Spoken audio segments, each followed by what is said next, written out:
आप पढ़ाई कर सकते हैं हमारे एप्लीकेशन के माध्यम से बिल्कुल फ्री में। तो आज ही उसे डाउनलोड करें, जिसमें आपको क्लास 6 से 10वीं तक के चैप्टर वाइज वीडियो मिलेंगे तथा साथ ही पीडीएफ नोट्स मिलेंगे। तो आज ही उसे डाउनलोड करें, लिंक दे रखी है उसकी डिस्क्रिप्शन में। देखिए आज का जो वीडियो है वो है कक्षा 6 का प्रश्नमाला 9.1 है, आंकड़ों का प्रबंधन। देखिए इसका पहला क्वेश्चन क्या दे रखा है, गणित के एक टेस्ट में 40 विद्यार्थियों द्वारा निम्नलिखित अंक प्राप्त किए गए। एक गणित का टेस्ट हुआ, उसमें 40 विद्यार्थियों द्वारा निम्नलिखित अंक प्राप्त किए गए। इन अंकों का मिलान चिन्ह का प्रयोग करके एक सारणी के रूप में व्यवस्थित कीजिए। ये अंक दे रखे, किसी के 8 आए, किसी के 1 अंक आए, किसी के 3 आए, ऐसे करके ये 40 विद्यार्थी हैं। तो आपको 2 क्वेश्चन भी दे रखे हैं। तो पहले सारणी कैसे बनानी है आपको, तो देख लीजिए सारणी आपको इस तरह की बनानी है। यहाँ पर ये जो सारणी है इसमें आपको बनानी है। अब इधर ऊपर क्या आ जाएगा, सबसे पहले अंक आ जाएगा, इसके बाद क्या आ जाएगा मिलान चिन्ह, ठीक है। इधर क्या आ जाएगा मिलान चिन्ह, और इधर कितने विद्यार्थियों का है, विद्यार्थियों की संख्या, ठीक है ना। अब देखो अंक कौन कौन से हैं, किसी के 1 आया, 2 3 4 5 6 7 8 9, कितने अंक तक आ चुके हैं, 9 तक, ठीक है ना। तो आपको इस तरह से 1 से लेकर 9 तक की एक सारणी बना लेनी है। 4 5 6 7 8 और 9 अंक आए हैं ना, ये अंक। अब मिलान चिन्ह का मतलब पहले देखो, इसमें 1 कितने जने का आया, तो यहाँ पे आपको देखना 1 2 जनों का आया, कितने जनों के, 2 जने के। तो आपको 2 लाइनें खींच लेनी मिलान और कितने विद्यार्थियों के, 2 विद्यार्थियों के। फिर 2 अंक कितने जनों का आया, 2 1 2 और 3, कितने जनों के, 3 जनों के। तो 1 2 3, फिर यहाँ पे 3, इसी तरह 3 कितने जनों का आया, 3 आए यहाँ पे 3 जनों के। तो आपको यहाँ पे देखना है ऐसे 3। फिर 4 यहाँ पे आ चुका है, देखो 1 2 3 4 5 6 7, कितने जनों के, 7 जनों के। तो 1 2 3 4। अब मिलान चिन्ह को कैसे लिखते हैं, 4 लाइन खड़ी, 1 5, जो 5वीं होती है वो आडी होती है, ठीक है ना, तिरछी लाइन, फिर वापस 5 तो हो गए, फिर 6 7 और यहाँ पे 7। तो इस तरह आपको ये काउंट करके लिखना है, ठीक है ना। अब 5 कितने जनों का है, 5 यहाँ पे आ चुके हैं 6 जनों के। तो 1 2 3 4 5 और ये 6। फिर 7 कितने जनों के आ चुके हैं, 6 कितने जनों के आ चुके हैं, 7 जनों के। तो 1 2 3 4 5 6 7। फिर यहाँ पे जो 7 है वो कितने जनों के आ चुके हैं, 5 जनों के। तो 1 2 3 4 5, यहाँ पे ये 5। उसके बाद 8 कितने जनों के आ चुके हैं, 4 जनों के। 1 2 3 4, ये 4। फिर 9 1 2 3 जनों के, तो यहाँ पे 3। ये आपको इसमें गिनकर लिखना है, ठीक है। बस ये इसमें आपको सारणी बनानी है। अब क्वेश्चन क्या पूछा आपके, ज्ञात कीजिए कि कितने विद्यार्थियों ने 7 या उससे अधिक अंक प्राप्त किए। कितने विद्यार्थी थे जिन्होंने 7 या उससे अधिक अंक प्राप्त किए। एक तो 7 और उससे अधिक, यानी 7 नंबर 8 नंबर और 9, यानी 7 8 9 अंक। तो कितने, 5 और 4 9, 9 और 3 कितना हो गया, यहाँ पे 12 हो गए ना। तो 12 आ जाएंगे यहाँ पे। कितने विद्यार्थियों ने 4 से कम अंक प्राप्त किए, क्या पूछ रहे हैं यहाँ पे, कितने विद्यार्थियों ने 4 से कम अंक, ये 4 है, 4 से कम यानी 3, ये 3 3 6 और 2 8, कितने विद्यार्थियों ने, 8 विद्यार्थियों ने, ठीक है ना। इस तरह आपको क्या करनी है, सारणी बनानी है और क्वेश्चन के आंसर देने हैं। क्वेश्चन नंबर 2 देखो, यहाँ पे क्या दे रखा है, कक्षा 6 के 30 विद्यार्थियों की मिठाइयों की पसंद निम्नलिखित है। कक्षा 6 के 30 विद्यार्थियों की जो पसंद है वो निम्नलिखित है। किसी को लड्डू पसंद है, किसी को बर्फ़ी है, किसी को जलेबी है, किसी को रसगुल्ला है, ठीक है ना। तो यहाँ पे कितने तरह की मिठाई हो गई, देखो यहाँ पे लड्डू, बर्फ़ी, जलेबी और रसगुल्ला, यानी 4 तरह की हो गई। तो आपको कुछ क्वेश्चन दे रखे, क्या क्या क्वेश्चन दे रखे, देखो यहाँ पे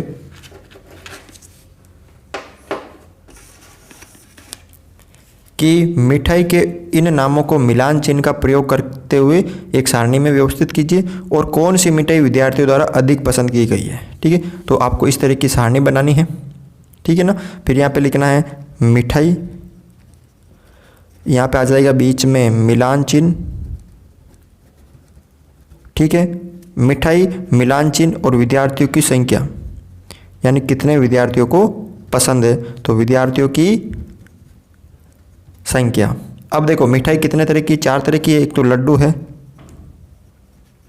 ठीक है, एक बर्फी है, एक है आपके जलेबी और एक है रसगुल्ला। अब देखो लड्डू कितने जनों को पसंद है, जो लड्डू है वो कितने जनों को पसंद है, 1 2 3 4 5 6 7 8 9 10 11। यहाँ पे देखो लड्डू कितने जनों को पसंद है। एक तो देखो यहाँ पे 1, तो यहाँ पे देखो पहले तो कितने यहाँ पे विद्यार्थी हो गए, पहले काउंट करो यहाँ पे कितने हो गए, ठीक है ना। तो 1 2 3 4 5 6 7 8 9 10 11 12 13 14 15 16 17 18 19 20 21 22 23 24 25 26 27 28 29 30 31 विद्यार्थी हो गए और आपको क्वेश्चन में 30 दे रखा है। तो यहाँ पे कहाँ कौन सा ज़्यादा हो गया, देखो 1 2 3 4 5 6, फिर 1 2 3 4 5 6, इसमें कितने ऊपर वाली में 1 2 3 4 5 6 7, ये 7 नंबर पे जो है वो ज़्यादा है। और 1 2 3 4 5 6 और 1 2 3 4 5 6, यानी ये ज़्यादा, तो इसको आपको काटना है। तो लड्डू कितनी बार हो गए यहाँ पे, 11 बार, यानी 11 विद्यार्थियों को लड्डू पसंद है। तो अब मिलान चिन्ह की सहायता से करना है इसको। तो 1 2 3 4 और 5, फिर 6 7 8 9 10 और 11। फिर बर्फ़ी कितने जनों को पसंद है वो भी तो लिखना है आपको। तो बर्फ़ी देखो 1 2 और 3, तो 1 2 3। फिर जलेबी 7 जनों को, तो 1 2 3 4 5 6 7। फिर रसगुल्ला 9 जनों को पसंद है, 1 2 3 4 5 6 7 8 9। योग कितना हो गया टोटल, 30 होना चाहिए, 10 और 20 30 हो गया ना। ऐसे ये एक ज़्यादा दे रखा था, इसको आपको काटना है। अब कौन सी ज़्यादा मिठाई पसंद है, तो ज़्यादा कौन सी है, लड्डू है ना। तो बी का आंसर क्या हो जाएगा, लड्डू। जो बी है उसका आंसर हो जाएगा लड्डू, ठीक है ना। बस इस तरह से इसको करना है। क्वेश्चन नंबर देखो 3, यहाँ पे क्या दे रखा है, कैथरीन ने एक पासा डाइस लिया और उसको 40 बार उछालने पर प्राप्त संख्या को लिख लिया। उसने इस कार्य को 40 बार किया और प्रत्येक बार प्राप्त संख्या को निम्न प्रकार लिखा। पासे को उछाला, तो उस पासे पर कहाँ तक अंक होते हैं, 1 से लेकर 6 तक अंक होते हैं ना, ठीक है। इस तरह का होता है ये पासा। अब 1 से 6 तक उसको 40 बार उछाला, पहले बार उछाला तो 1 आया, दूसरी बार 3, ठीक है ना। ऐसे तो एक सारणी बनाइए और आंकड़ों को मिलान चिन्ह का प्रयोग करके अब ज्ञात कीजिए ये जो आपको क्वेश्चन दे रखे इसके आंसर लिखने हैं। तो देखो यहाँ पे तो संख्या हो जाएगी, यहाँ पे मिलान चिन्ह और यहाँ पे क्या हो जाएगी कि कितनी बार, ये हो जाएगी ना कि यहाँ पे कितनी बार आ चुकी है, ठीक है ना। वो होगी यहाँ पे कितनी बार, यानी बारंबारता, ठीक है। तो अंक कौन कौन से यहाँ पे, 1 2 3 4 5 6। अब 1 कितनी बार आ चुका है, तो यहाँ पे देखो 1 2 3 4 5 6 7 बार। तो आपको मिलान चिन्ह में लिखना है 1 2 3 4 5 6 7, ऐसे लिखते हैं ना। 5 को ऐसे करते हैं फिर वापस 2, ठीक है, यानी 7 बार। 2 कितनी बार आ चुके हैं, 6 बार। 1 2 3 4 5 और ये 6, 1 2 3 4 5 और ये 6। फिर 3 कितनी बार आ चुके हैं, 5 बार। तो 1 2 3 4 5। फिर 4 कितनी बार आ चुके हैं, 4 बार। 1 2 3 4। फिर 5 कितनी बार आ चुके हैं, 11 बार। 1 2 3 4 5 6 7 8 9 10 और 11, 5 बार आ चुके, 5 और 5 10 और 1 11 बार। उसके बाद 6 7 बार। 1 2 3 4 5 6 7, ठीक है ना। अब यहाँ पे देखो ये तो आपको इस तरह करना है सारणी में, इनको गिन गिन के करना है क्योंकि मैंने पहले से इनको गिन लिया था कि ये कितनी बार आ चुके, 1 कितनी बार आया था, 2 कितनी बार आया था, मैंने यहाँ पे गिन लिया था, ठीक है ना। अब न्यूनतम बार, कम से कम, न्यूनतम यानी कम से आने वाली संख्या कौन सी, कम कौन सा, देखो सबसे कम 4 है। 4 कौन सी, यानी 4, सबसे कम आने वाली संख्या 4। अधिकतम कौन सी आई है 11 बार, कौन आई है 5, अधिकतम 11 बार 5। और समान कौन सी आई है, समान देखो यहाँ पे 7 और 7, ये भी 7 और ये भी 7, 6 और 1 यानी 1 और 6। ठीक है ना, इस तरह से इसको करना है। क्वेश्चन नंबर 4 देखो, निम्नलिखित चित्रालेख 5 गांवों में ट्रैक्टरों की संख्या दर्शाता है। ए गांव, बी गांव, सी गांव, डी गांव और ई गांव। 5 गांव हैं यहाँ पर, और इस एक ट्रैक्टर का जो चिन्ह दिख रहा है इसका मतलब है एक ट्रैक्टर। आगे समझ में, इसका मतलब ये चिन्ह दिख रहा है तो एक ट्रैक्टर। अगर यहाँ पे 10 होते हैं तो यहाँ इसका मतलब यहाँ पर 10 ट्रैक्टर। ठीक है, अब यहाँ पर पूछा है कुछ क्वेश्चन, तो इसका मतलब है गांव ए में कितने ट्रैक्टर है, 1 2 3 4 5 6 ट्रैक्टर है ना, तो यहाँ पे लिख दो आप 6। इसमें कितने हैं 5 है, इसमें कितने हैं 1 2 3 1 2 3 और 8, कितने हैं यहाँ पे 8 है। इसके अंदर कितने हैं 3 है और इसके अंदर 6 है, ये आपको लिखना है। उसके बाद आपसे कुछ क्वेश्चन पूछे, इसमें क्या क्वेश्चन पूछे हैं कि चित्रालेख को देखिए और निम्नलिखित प्रश्नों के उत्तर दीजिए। किस गांव में ट्रैक्टरों की संख्या न्यूनतम यानी कम है, तो सबसे कम तो डी में दिख रहा है ना, तो आपको लिखना है गांव डी। किस गांव में ट्रैक्टरों की संख्या अधिकतम है, किस में सबसे ज़्यादा है 8, गांव सी। गांव सी और बी में कितने ट्रैक्टर अधिक, गांव सी में बी से कितने अधिक ट्रैक्टर है, जो गांव सी है ये रहा, बी से कितने अधिक है, बी में 5 है, सी में 8 है, तो कितने अधिक है 3 अधिक है ना। तो 8 में से आप क्या कर दो 5 माइनस कर दो, तो कितने ट्रैक्टर आ जाएंगे 3 आ जाएंगे। पांचों गांवों में कुल मिलाकर कितने ट्रैक्टर हैं, यानी सबको क्या करना है जोड़ना है। किन किन को जोड़ना है 6 5 8 3 9 ये 6 इनको, तो क्या क्या है 6 + 5 + 8 + 3 + 6, इन सबको जोड़ दो। तो देखो कितना हो गए 6 और 6 12, 12 और 8 20, 20 और ये 8 हो गए 28। तो कुल कितना ट्रैक्टर हो गए पांचों गांवों को मिलाकर 28 ट्रैक्टर हो गए। तो इसी तरह से इसको करना है आपको सरल। देखो क्वेश्चन नंबर यहाँ पे दे रखा है 5, एक सह शिक्षा माध्यमिक विद्यालय की प्रत्येक कक्षा में लड़कियों की संख्या निम्न चित्रालेख द्वारा प्रदर्शित है। ये चित्रालेख है, इसमें प्रदर्शित है क्या क्या है। यहाँ पे दे रखी ये जो लड़की का चिन्ह देख रहा है ना चित्र, इसका मतलब है कि ये 4 लड़कियों का चिन्ह है, एक साथ ये 4 लड़कियाँ, तो 4 ये है 4 ये है 4 ये है, ऐसे करते हैं ना। इसका मतलब ऐसा नहीं कि 1 2 3 4 ये नहीं, एक चिन्ह का मतलब 4 है। तो ये टोटल देखो यहाँ पे पहली कक्षा में कितनी हो जाएगी, जोड़ लो आप इन सबको। तो देखो 4 और 4 8, 8 और 8 16, ये 4 4, या देखो 1 2 3 4 5 6, 6 चौक यानी 6 है, एक में 4 है तो कितनी हो गई 24। 1 2 3 4, 4 और ये आधा दिख रहा है यहाँ पे, ध्यान से देखो इसको, 1 2 3 4, 4 चौक 16 प्लस ये आधा है, आधा का मतलब 2 हो जाएगा, तो कितना हो जाएगा यहाँ पे 18। 1 2 3 4 5, 5 चौक 20, 1 2 3 पूरे 4 तो 3 है, 4 × 12 और 1 आधा यानी 2 का यानी 14 हो गए। आगे देखो आप, देखो 4 और 4 8 और 1 आधी है तो +2 यानी 10। ये 4 पूरी है, 1 2 3 4, 4 चौक 16, 1 2 3 4 × 12, 4 और 2 6।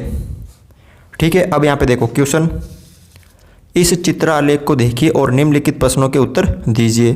किस कक्षा में लड़कियों की संख्या न्यूनतम है, सबसे कम किस में दिख रही है आपको, ये देखो ये वाली 6 है, सबसे कम किस में 8 में। उसके बाद है क्या कक्षा 6 में लड़कियों की संख्या, क्या कक्षा 6 में जो लड़कियों की संख्या है 5 की लड़कियों की संख्या से कम है, तो कक्षा 6 में है 16 और 5 में है 10, क्या कम है, ये 16 है ये 10 है, कम तो नहीं है ना, तो यहाँ पे नहीं है, क्या लिखना है नहीं। कक्षा 7 में कितनी लड़कियाँ हैं, कितनी है कक्षा 7 में 12, 12 लड़कियां। ठीक है ना, तो इस तरह से इसको करना है। अगला क्वेश्चन देखो, क्वेश्चन नंबर 6 है, किसी सप्ताह के विभिन्न दिनों में बिजली के बल्बों की बिक्री नीचे दर्शाई गई है।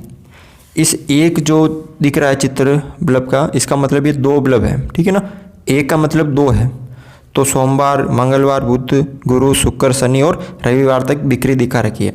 तो सोमवार को कितने बल्बों की बिक्री हुई? देखो 1 2 3 4 5 6। अब एक का मतलब 2 है, यानी डबल हो जाएगा ना। तो 1 2 3 4 5 6 है, तो 6 को 2 से कर दो यानी 12। 1 2 3 4 5 6 7 8, 8 दूनी 16, 1 2 3 4, 4 दूनी 8, फिर 1 2 3 4 5, 5 दूनी 10, फिर 1 2 3 4 5 6 7, 7 दूनी 14। ये 4 बल्ब हो गए, 4 किसके बराबर हो गए? 2 के होंगे ना, तो ये 8। उसके बाद 3 3 6 3 9, 9 दूनी 18। पहले इसी तरह इसको करना है। अब इसमें कुछ क्वेश्चन दे रखे हैं। शुक्रवार को कितने बल्ब बेचे गए? शुक्रवार का है ये रहा, तो कितने बेचे गए? 14। ठीक है, किस दिन बेचे गए बल्बों की संख्या अधिकतम है, यानी सबसे अधिक बल्ब किस दिन बेचे गए? तो देखो 18 सबसे ज़्यादा। कब बेचे गए? रविवार को। कब? रविवार को, तो यहाँ पे लिखना है रविवार। किन दिन बेचे गए बल्बों की संख्या समान थी? ऐसे कौन से दिन थे जिस दिन बल्ब समान थे? एक तो 8 ये और एक 8 ये। कौन कौन से दिन थे? बुधवार और शनिवार। कौन कौन से दिन हो गए? बुधवार हो गया एक तो, बुधवार और वे शनिवार। अगला है, किस दिन बेचे गए बल्बों की संख्या न्यूनतम थी? सबसे कम का कौन सा था? देखो सबसे कम 8 है और ये भी 8, इसमें भी है, तो दोनों दिन हो गए ना 8 8, यानी यही होगा आपके बुधवार और शनिवार। बुधवार वे शनिवार। यदि एक बड़े डिब्बे में 9 बल्ब आ सकते हैं, एक डिब्बे हैं उसके अंदर 9 बल्ब आ सकते हैं, तो इस सप्ताह कितने डिब्बों की आवश्यकता पड़ेगी? क्या कह रहा है? यदि एक बड़े डिब्बे में 9 बल्ब आ सकते हैं तो इस सप्ताह कितने डिब्बों की आवश्यकता पड़ेगी? तो पहले इन सबको जोड़ो, आपके कितने लट्टू, मतलब ये जो बल्ब है बेचे गए। ठीक है, तो देखो 12, इन सबको जोड़ो आप, क्या क्या हो जाएंगे यहाँ पे? 12 प्लस 16 प्लस 8 और 10 हो गए 18, प्लस 14 प्लस 8 प्लस 18, इन सबको जोड़ो। 8 और 8 16, 4 20 28, और ये हो गए 34 और 36, 2 3 हो गए, 3 4 5 6 7 8। ठीक है, अब यहाँ पे क्या दे रखा है? तो यहाँ पे देखो टोटल जो बल्ब हो गए वो हो गए 86। अब यहाँ पे देखो क्या दे रहा है क्वेश्चन, यदि एक जो डिब्बे थे उसके अंदर 9 बल्ब आते थे तो 86 बल्ब बेच दिए, तो अगर 9 डिब्बे आते तो उसमें तो 81 बल्ब होते हैं, तो कितने डिब्बे मंगाए? 10 डिब्बे मंगाए थे ना। तो यहाँ पे कितने? 10 डिब्बे। 10 डिब्बे में कितने आए थे? आपके 90। 90 में से कितने बेच दिए गए थे? 86 बेच दिए थे। ठीक है ना, तो इसका आंसर क्या हो जाएगा? 10 हो जाएगा। क्वेश्चन नंबर 7 देखो यहाँ पे, एक विशेष मौसम में एक गांव में 6 फल विक्रेता द्वारा बेची गई फलों की टोकरियों की संख्या निम्न चित्रालेख द्वारा प्रदर्शित है। अब यहाँ पे देखो क्या दे रखा है, एक इस टोकरी का मतलब है 100 फलों की टोकरियाँ, इसका मतलब है 100 फलों की टोकरियाँ। तो एक गांव में 6 फल विक्रेता है, रहीम, लखनपाल, अनवर, और उन्होंने फलों की टोकरियाँ बेची गई है विशेष मौसम में। तो रहीम ने कितनी बेची? देखो 1 2 3 4 पूरी है, चारों की चार यानी 400 टोकरी। एक टोकरी का मतलब कितना है? 100 है ना, तो यहाँ पे कितना हो जाएगा? 400।